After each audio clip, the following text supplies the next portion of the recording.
Well, hello guys, and welcome to the All Ball Special. Today we have a very special guest.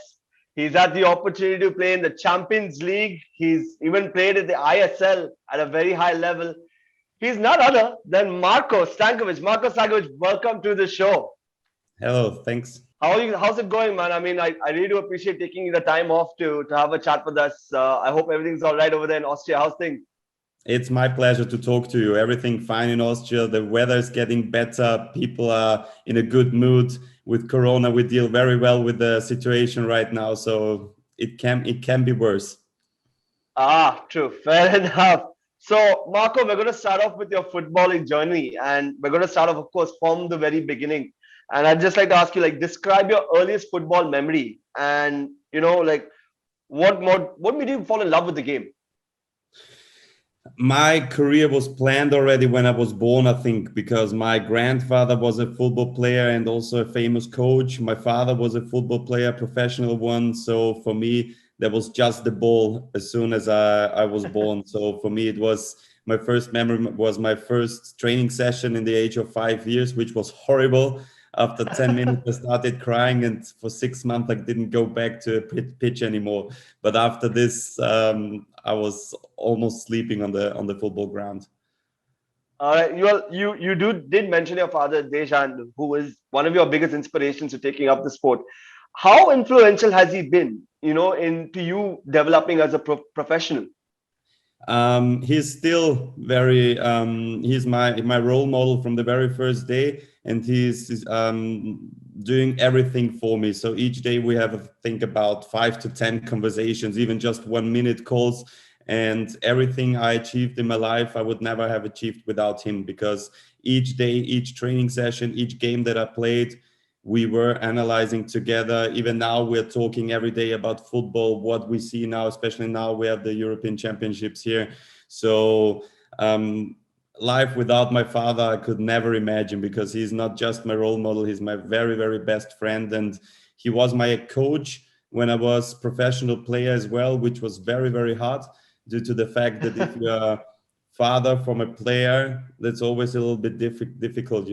But luckily in this club, I was the best player, so there was never any rumors that I was playing because of our relationship.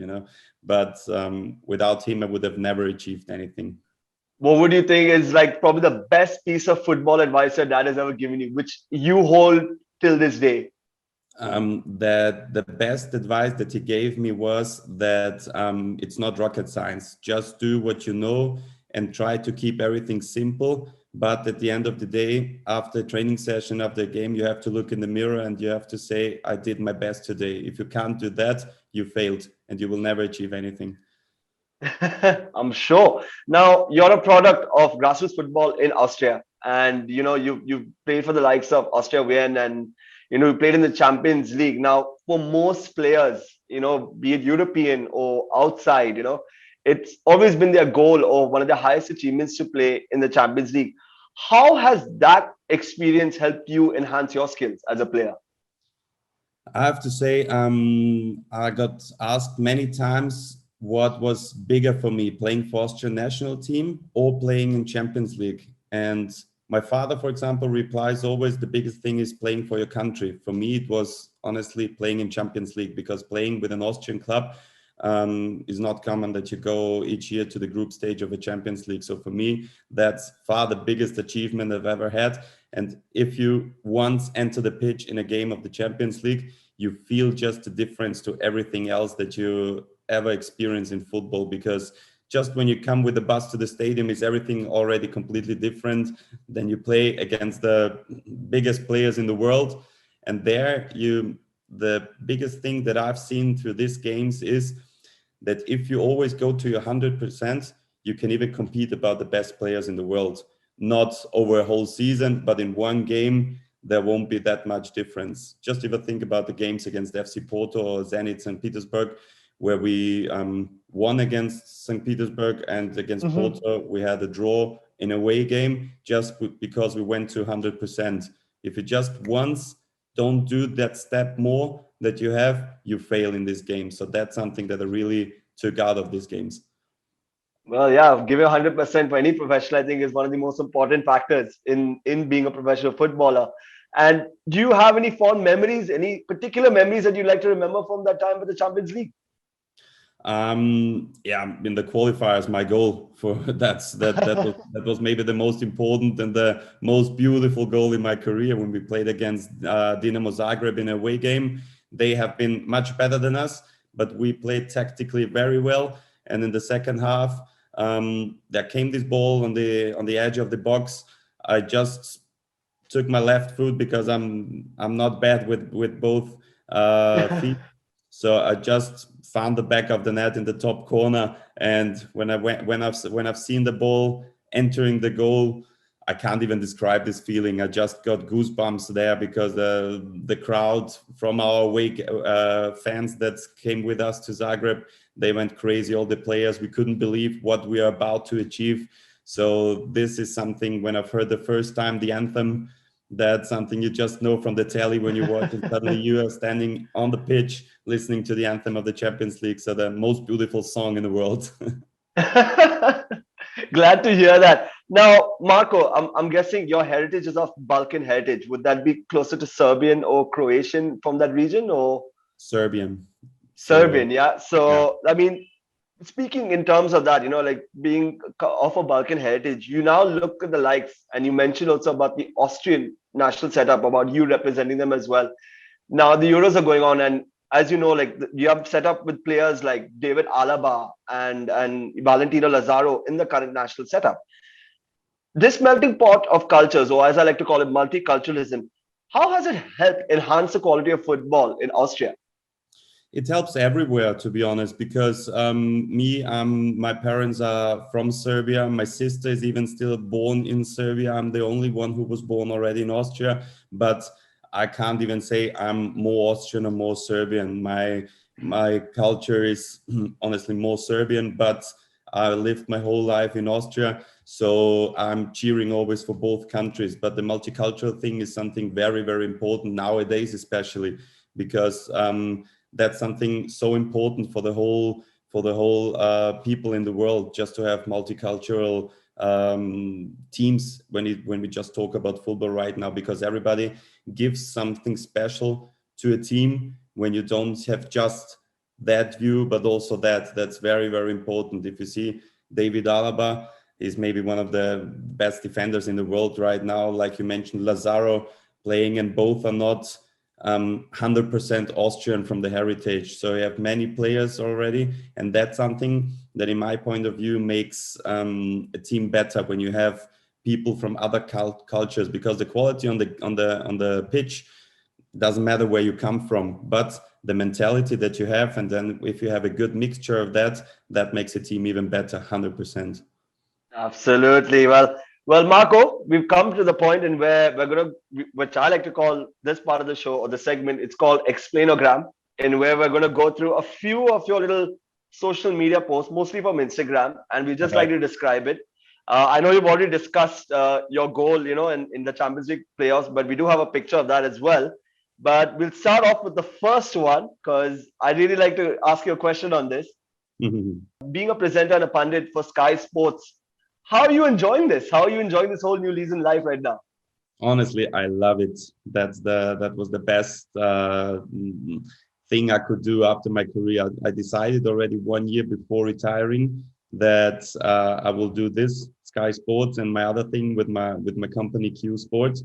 So Sky is something that I really enjoy because I love talking a lot and I love to talk a lot about football. I'm speaking 5 languages, and there's nothing better for me than talking about what I love the most, and in the television as well. So that's something I enjoy every time that I'm doing this job. Well, presenter to presenter, I guess. Do you have any tips and tricks you can share with me to probably No, help enhance my skills as well? you're doing well. Just stay as you are. No, just Thank you very much, Marco. Cheers, cheers. So, moving on to our next post, we have this picture, which I'm sure you're very fond of. This yeah, I is the love it. Diwali celebration. So, describe that picture at that point.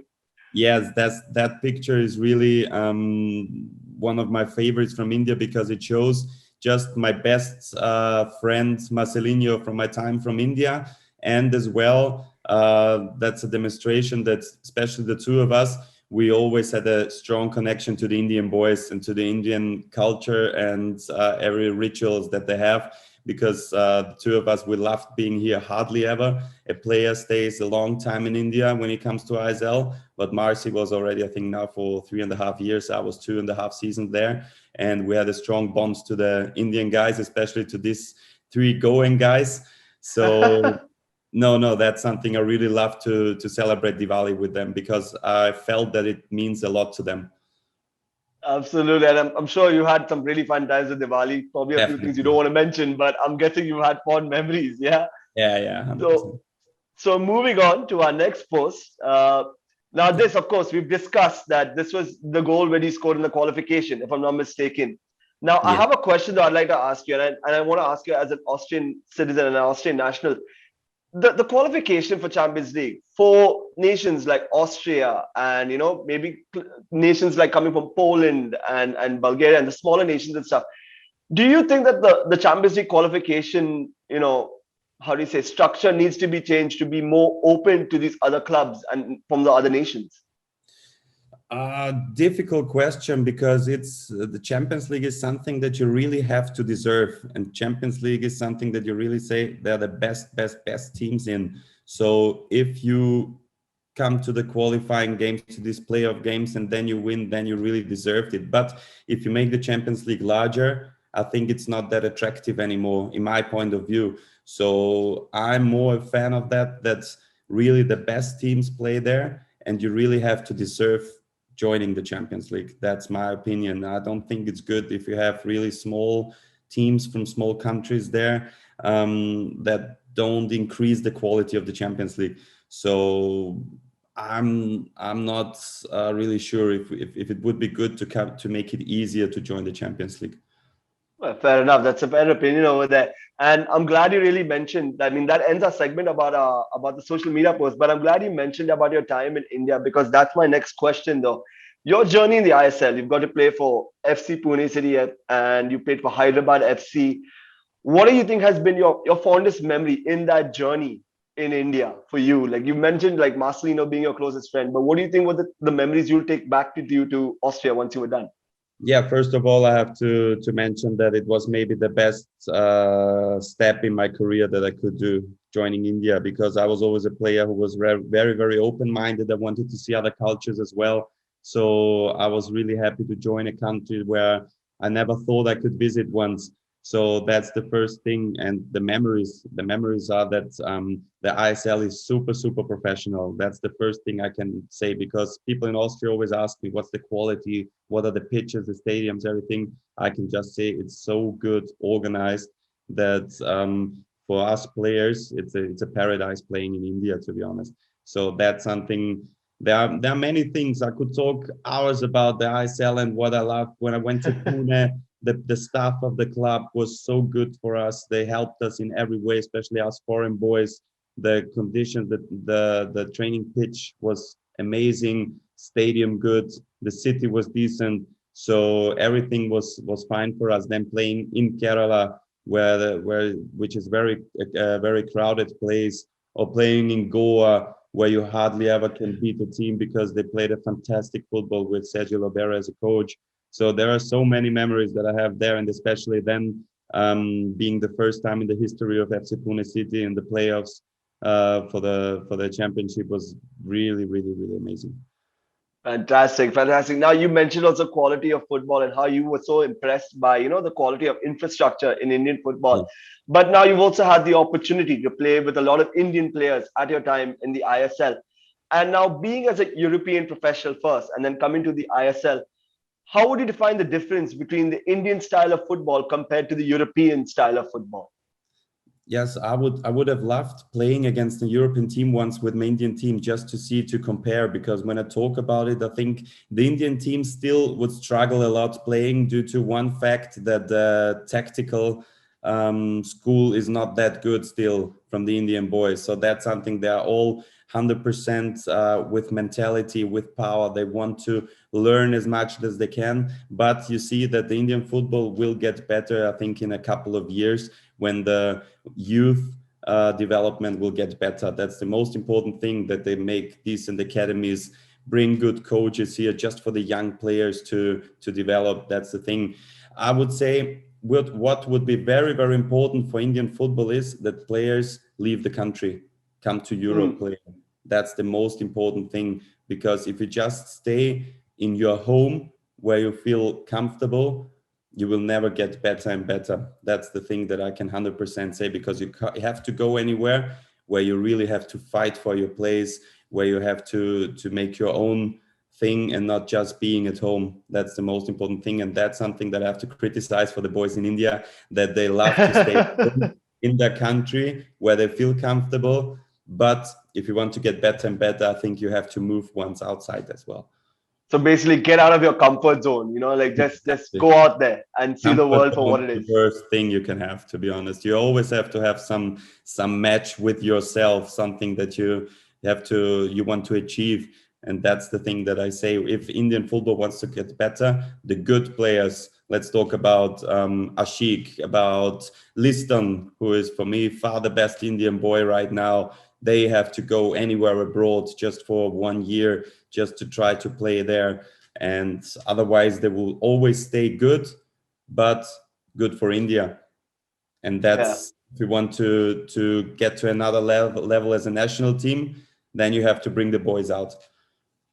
Well, that you already answered actually that my next question, because I was Sorry. going to ask you also as well. Like what does India need to do to improve on? What are the aspects? But I think you kind of hit the nail on the head. By saying that the players need to branch out more. They can't be in Yeah. their comfort zone, and But I it's really not do the only appreciate thing. that. That it's not the only thing. That's just one small puzzle of that. The other thing is that the ISL has to be extended to a longer period of playing. I know the weather conditions in summer are not the best if you have just rain, so it's gonna be difficult to play. But I think you have to try to play from September to maybe to April. I don't know. Then they have problem with IPL. I know everything, which is the most popular sport in India, but it's not good for the boys that they play 7 months and then the next 5 months they are just practicing, or some of them don't do that much. Preseason. Exactly. So that's one thing as well, that the league has to be extended. They need more competitions, and you need just more academies. That's the most important thing. Young players have to be developed tactically, technically, physically. And yeah, there's a lot to do, but I think India's on a good way. Well, if the ISL people are listening right now to Marko Stanković, they should probably say, like, extend the season. Let's get more teams involved as well, and let's improve the level of football in India. And I really do appreciate that, Marco. Now, I'm going to ask you a very strange question, but I need you to really be honest with me, though, Marco. Now, of course, you moved from Austria to India and you joined the ISL. What has been probably the most strangest yet most favorite culture shock that you first had, or were you already prepared for India beforehand? Honestly, I was very well prepared, but there are a couple of things that I had to get used to, or not get used to, but it was for me really strange when I had a chat with the coach on the pitch, and suddenly there were two huge snakes next to me. So I was like, "Fuck." And That's I'm fine. That's okay. when when I see snakes, normally everybody says, "No, the snakes are afraid of you." I say, "Don't worry, they know how I'm afraid of them." So that's one thing. Or the other thing was that I really love, but I really had to get used to that. The boys love to eat with the fingers. Just Mm, that's something that we in Austria we don't do at all. So that's something that I knew it will be, but it was really for me something a little bit strange for the start, just. But true, all true.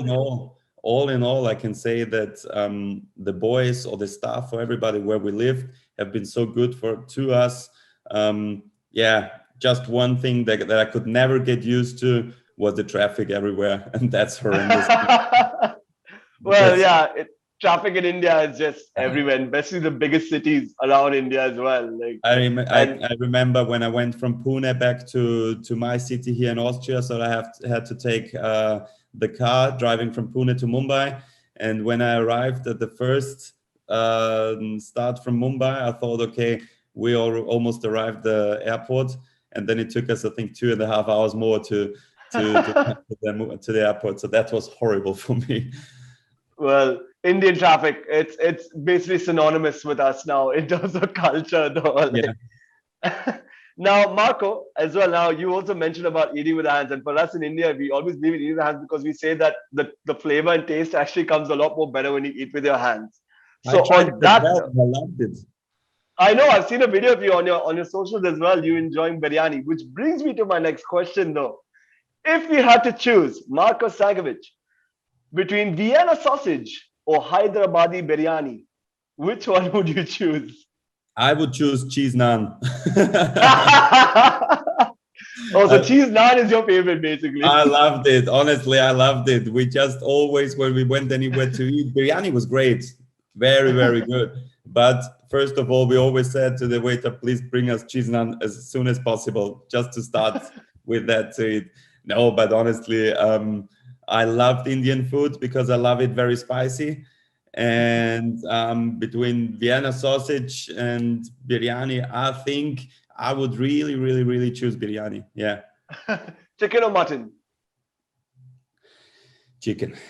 Chicken biryani. Well, guys, you heard that from Marko Stanković. He prefers chicken biryani to Vienna sausage. Marco, there is one last question I want to ask you before you go. And this was just something that I just found out, while doing research. And I realized that this is coming back to your time at Austria Vienna. And Mhm. uh, Austria Vienna and Rapid Vienna have probably one of the oldest derbies in the world, second to actually Glasgow Rangers Yes. and Celtic. You've probably played in a couple of those. So can you describe the atmosphere, what it's like to be playing in one of the oldest derbies in the world? Yeah, that's just when I think about it, I get goosebumps because that were the games in Austrian football. You have these two teams from Vienna, which always have the biggest pressure of all because everybody is just watching on them. We have Red Bull Salzburg, which is far the best team because they have the biggest money and the biggest budget. But Rapid and Vienna, when you have this game, apart from Corona, when you have a full stadium, that's like a war starting already 1 week before the game in the newspapers, players saying something, trying to provocate a little bit the opponent. And then the best thing about these games is really when you enter the pitch for the warm-up, because the crowd is already here, the stadium's already full. And when I played in Austria Vienna, when you play in the stadium of Rapids and you enter the pitch for warm up, you think 20,000 people would love to kill you, to be honest. They're just like, and that's an amazing feeling for a football player when you feel that. And it's always like that. As soon as you win these games, the pressure for the next 2-3 normal games is already away, because the most important thing is to be the number one in Vienna. And Absolutely. And bragging rights, basically, bragging rights in all of exactly, Vienna. yeah, absolutely, yeah. Rapid Vienna is the bigger club, to be honest. Rapid is the one with a huge fan base, Mhm. and Austria Vienna, where I played, I had the luck to be in the club when we had the biggest success in the history of the club. So I hardly ever lost a game against Rapid. That was really good. Well, that's from the awesome Austrian himself, Marko Stanković. I really have to thank you for taking time once again for having My this chat. pleasure. I appreciate it so much. And for those watching at home, please don't forget, share, like, and subscribe. This was another All Ball special. I'm Carl, and thank you once again, Marco. Cheers. No problem. Cheers. All the Peace. best.